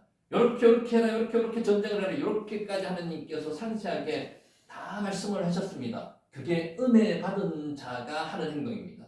하나님의 은혜가 떠나면요, 하나님 관계가 단절되기 때문에 묻지 않습니다. 여러분, 하나님께 묻는 기도 하셔야 됩니다. 다윗은 소년 시절에 사무엘 선지자를 통해서 하나님의 기름 부음을 받았습니다. 기름 부음 받은 자, 헬라어로 뭐라 그러죠? 그리스도, 메시아. 하나님은 다윗이 사울을 이어 이스라엘 왕이 될 것이라고 약속하셨다. 이 약속의 하나님이 어느 하나님이라고 그래요? 여호와 하나님. 여호와 하나님. 다윗은 그 약속을 믿었기 때문에 사울 왕에게 쫓기는 길고 긴 고난의 시간들을 참고 견딜 수 있었습니다. 여러분, 하나님 이 약속을 받으면요, 어렵고 힘든 일을 견딜 수 있을까요? 견딜 수 있습니다. 여러분에게도 하나님께서 약속의 말씀을 주셨죠. 그래서 지금 어렵고 힘든 상황을 견딜 수 있는 겁니다. 다윗이 지금 그랬다는 거죠. 보통 인간이라면요, 10년 동안 나를 죽이겠다고 따라오는 사람이 있으면 견디기 힘듭니다. 어디 가서 벌써 뭐 자기 스스로가 문제를 해결하거나 그랬겠죠. 결단을 냈을 겁니다. 근데 다윗은 그렇지 않았다. 사울이 죽었을 때 다윗이 왕이 되는 것은 당연한 수순처럼 보였습니다. 야차, 여호와, 네파네카, 네하코트. 네파네카라는 단어가 얼굴 앞에서 이런 뜻입니다. 그런데 나라가 둘로 나뉘어지게 되었습니다. 이게 위기죠. 다윗은 유다의 왕으로 세워지고요. 사울의 아들 이스보셋은 이스라엘의 왕으로 세워졌습니다. 나라가 반쪽 났습니다. 이후 다윗은 7년 6개월을 기다렸습니다. 급히 서둘지 않았습니다. 통일왕국의 왕이 되었고요. 이스라엘은 역사상 가장 든든하고 강력한 나라로 만들어 나갔습니다. 누가? 다윗이 했다는 거죠. 실제로 다윗을 보시면 안 되고요. 하나님을 보셔야 됩니다. 하나님이 다윗을 이렇게 만드셨습니다. 아브라함을 보시면 안 되고요. 아브라함을 만드신 하나님을 보셔야 돼요. 그러면 다윗은 하나님께서에게 버림받은 초대왕 사울과는 어떻게 달랐을까요? 이게 이제 사울과 다윗의 차이입니다. 롯과 아브라함의 차이 아시죠? 롯은 신앙의 사람으로 성장해 갔고요. 아브라함은 롯은 어때요? 물질적인 탐욕의 사람으로 변해갔습니다. 이건 마찬가지입니다. 다윗은 하나님께 계속 기도 생활하면서 묻는 사람이 됐고요. 사울은 하나님을 떠난 사람이 됐다는 거죠. 결과가 뻔하지 않습니까? 성경은 다윗이 유다의 왕이 될 때의 상황을 이렇게 보여주고 있습니다. 한번 보세요. 앞에 보면 다윗이 여호와께 여쭈하는데 내가 유다 한 성읍으로 올라가니까 요새 여러분 이런 기도하고 계십니까? 하나님께 하나하나 묻는 기도하고 계십니까? 실제로 이 기도는 다윗이 했는 기도고요. 하나님께서 응답해 주셨습니다. 하나님과 관계가 가까운 때는요, 다윗의 기도에 응답해 주십니다. 여호와께서 이르시되 올라가라 대답하셨다고요. 올라갈 거에 물으니까 올라가라고 대답했다니까요. 여러분도 기도하면 하나님께서 가깝게 임마누엘 하나님이 여러분은 계신다면 대답해 주실 거예요. 야차, 여호와, 네파네카, 네하코트. 다윗이 아는데 어디로 가니까? 올라가면 되지. 또 그래서 물어봐요. 하나 더 어디로 가니까? 이르시되 헤브론으로 갈지니라. 하나님 구체적인 지시까지 해주십니다. 요새 이렇게 하면은 손가락질 당할 사람 많을 겁니다. 근데 이런 거는 감동이 있더라도요, 화처럼 생기셔야 됩니다. 이거 막 자꾸 떠벌리면 이상한 사람 돼버려요. 하나님과 1대1의 관계에서만 사용하시면 됩니다. 사무엘하 2장 1절. 자, 성경은 다윗이 모든 일을 철저히 하나님께 여쭙고 행했음을 보여주고 있습니다. 이게 하나님의 은혜죠, 그죠? 이것이 바로 사울과 다윗의 크다란 차이입니다. 하나님을 의지하는 자, 하나님을 의지하지 않고 자기 마음대로 사는 자. 지금 우리는 어떤 사람인지 한번 보시기 바랍니다. 사울은 자기 뜻대로 살았습니다. 그러나 다윗은 온전히 하나님의 뜻대로 살았습니다. 누구의 뜻대로 살아야 됩니까? 하나님의 뜻대로 살아야 되죠. 우리가 기도하는 목적이 뭡니까? 기도하면 하나님의 뜻을 우리가 알 수 있습니다. 그 때문에 기도를 하는 거예요. 성경은 다윗이 여호와께 죽는 장면을 통해서 하나님의 뜻대로 살았던 다윗의 모습을 상징적으로 보여주고 있습니다. 어떻게? 볼게요.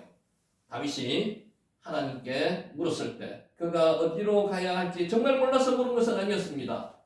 여러분 아주 잘하는 거 자신 있는 거 있죠? 내가 이때까지 경험해 왔는 거. 예를 들어서 내가 직장에 다녔다면 직장에서 내가 이때까지 몇십 년을 해왔던 그런 일은요. 내가 너무나 잘합니다. 그렇지 않겠습니까? 베드로 한번 보세요. 고기가 어디에 있는지 구석구석 다 알고 있었을 거예요. 근데 예수님께서 나타나시면은 어부도 아니잖아요. 밤새도록 고생하고 한 마리도 못 잡았는데 깊은 데로 가서 그물을 내리라고 이야기하십니다. 여러분 이때 순종하실 수 있겠습니까? 이게 베드로의 장점이고요. 이게 다윗의 장점이라는 거죠. 여러분이 잘하는 거는요. 여러분 마음대로 하려고 하는지 하나님께 묻지 않습니다. 그것까지도 하나님께 물으시다. 다윗이 하나님께 물었을 때 그가 어디로 가야 할지 정말로 몰라서 물은 게 아니었습니다. 갈 바를 알고 있어요. 그런데 하나님께 묻는다는 거죠. 그럼 하나님께서 더 구체적으로 가르쳐 주시니까 실수하지 않도록 하나님의 은혜 가운데 행해지게 만든다는 거죠. 우리가 이런 기도가 필요합니다. 어디로 갈지 감각적으로 알 수 있었고요. 스스로 알아서 할 수도 있었지만 하나님께 물었다는 거죠. 하나님께 물어야 됩니다. 여러분이 제일 잘하는 일일지라도 하나님께 묻고 가르쳐 주신 대로 가야 된다는 거죠. 야차, 여호와, 레파네카, 하코트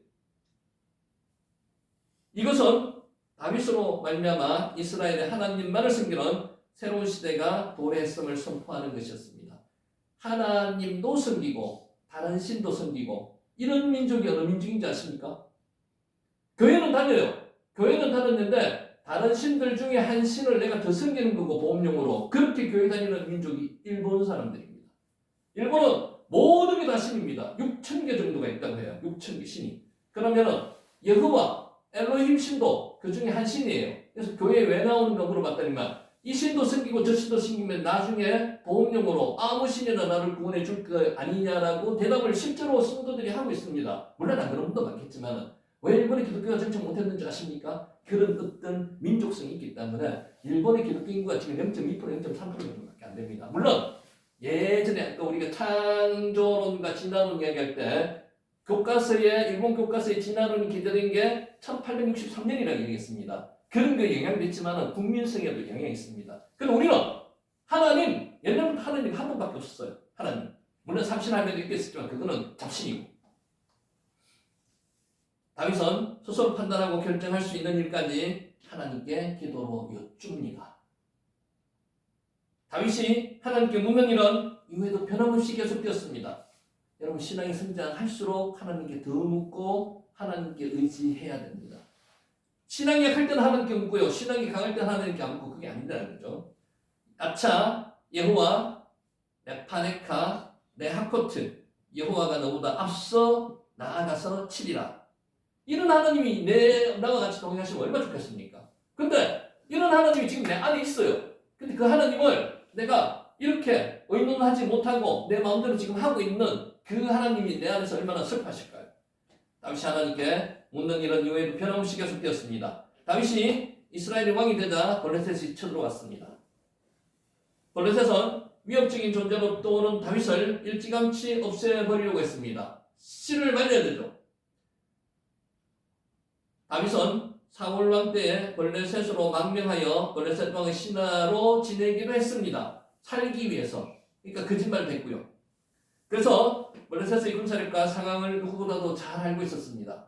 블레셋은 강한 민족입니다. 하지만 이때도 다윗은 하나님께 물었습니다. 자기의 경험만 가지고 전장에 나가지 않았다는 거죠. 하나님께 묻고 하나님 어떻게 할까요? 하나님께 물었습니다. 그랬더니 하나님께서 대답을 했습니다.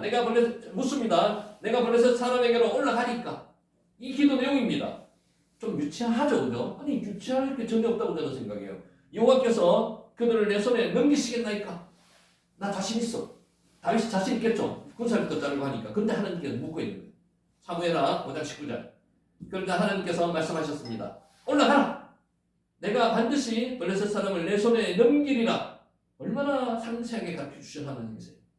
다윗은 그동안 수많은 전쟁을 경험했습니다. 이번 전쟁에서 충분히 이길 수 있는 힘과 능력을 가지고 있었습니다. 인간의 노력으로 할 수 있습니다. 이길 수 있습니다.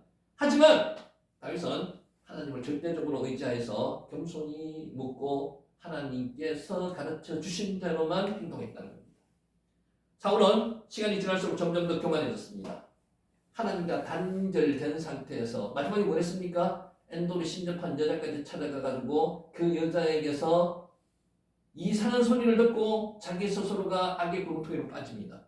하나님을 멀리하며 불순종했습니다. 다윗은 시간이 지날수록 점점 더 겸손해지고요. 하나님을 가까이하며 순종했습니다. 자, 블레셋 사람들이 르바임 골짜기에 가득할 때 다윗이 다시 기도하며 물었습니다. 하나님은 또 말씀하십니다.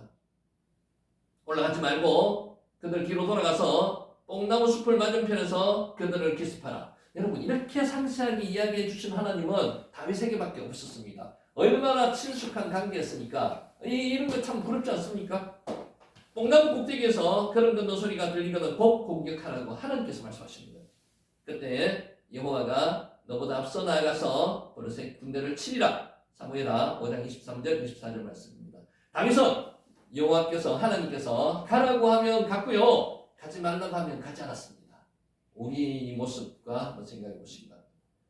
그러면 성경이 하나님께 여쭙고 행하는 다윗의 태도를 강조하는 이유는 무엇일까? 여기 중요합니다. 보세요.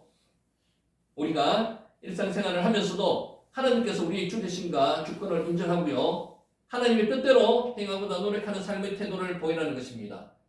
여러분은 지금 주인이 누구십니까? 아도나이 말씀드렸죠. 여러분의 주인은 하나님이십니까? 그러면 하나님께 모든 것을 다 의지하고 사셔야 되는데 내가 안다고 해서 내 마음대로 하는 게 있었습니까? 반문 한번 해보시기 바랍니다.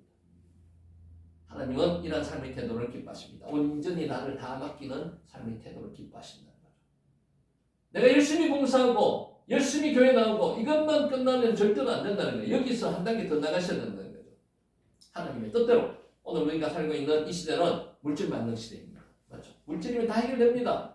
그래서 물질이면은 요새는 장기까지 이식해가지고 150, 160 이야기 그렇게 정상들 가지고 나오고 이런 시대입니다. 이게 온전한 세상입니까? 젊은 사람들의 장기를 자기들이 이식해가 받겠다는 이 세상이 지금 물질 만능 지금 우리 시대입니다. 그래서 막 사람들이 막 없어져요. 캄보디아에 간 사람들은 어디로 갔을까요? 아마 이런 식으로 많이 갔을 겁니다. 지금 한국에서도 그렇게 많이 가능한 우리가 그런 공간에 지금 살고 있어요. 나는 안 그렇다고 자만하기가 힘듭니다. 사람들은 돈만 있으면 모든 일을 다 할 수 있다고 생각합니다. 그런데 누가복음 12장에 나오는 부자처럼 이 밤에 하나님께서 불러가시면 어떡할까요? 그 돈이 소용이 있습니까? 없습니다. 성도들도 세상의 풍조에 물들게 되면 하나님보다 돈을 더 의지하고요. 기도보다 돈을 앞세우게 됩니다. 지금 황금 만능주의 사상이 교회에 들어와 있습니다. 돈이면 다 해결된다고 이야기합니다. 거기에 일부 성직자들도 따라가서 같이 영합하는 사람들도 많습니다. 그래서는 안 된다. 하지만 성도들은 다윗이 보여준 태도를 철저히 따라야 합니다. 말씀에 의지한다는 거죠. 하나님의 말씀보다 앞서지 말고요. 기도보다 앞서지 말고요. 성령님보다 앞서지 말아야 됩니다.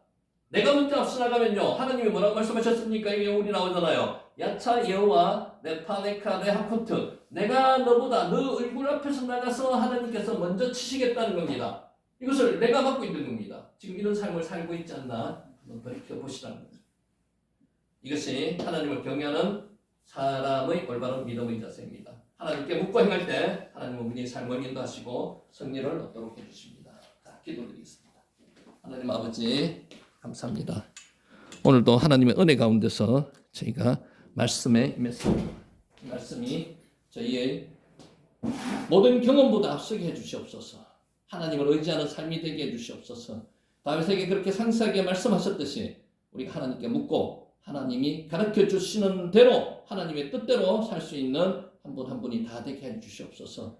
이렇게 은혜의 자리에 나오셨사오니 오늘 한 말씀이라도 가슴속에 새겨서 그 말씀이 내 삶의 깃대가 될 수 있도록 깃발이 될 수 있도록 해주시기를 간절히 바랐고 예수님 이름으로 기도드립니다. 아멘. 수고하셨습니다.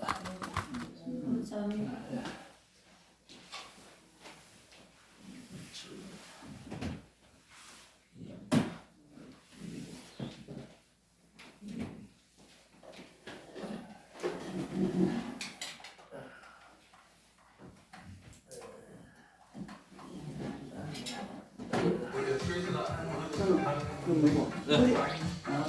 잠하고 몸 애플 여기 실어 하나 뽑아주세요. 어떤 거? 잠하고 몸. 그래요. 네. 그러면은 내가 여기다가 그거 뽑으면은 구분하기 힘드니까 파일을 그걸 보내드릴게요. 여기다가 열면은 여기 안에 있게.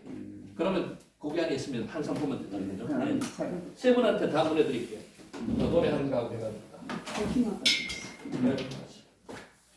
수고했습니다. 아이고, 예, 수고하셨습니다.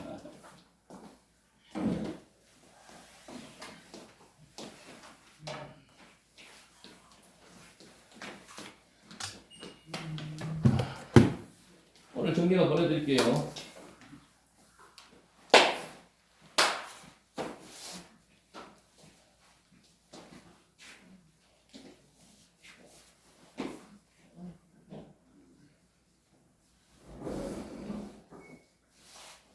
이 언어 공부가 제일 힘들어. 어려워요. 저거 제정신이 아니에요. 머리 너무 안 좋아.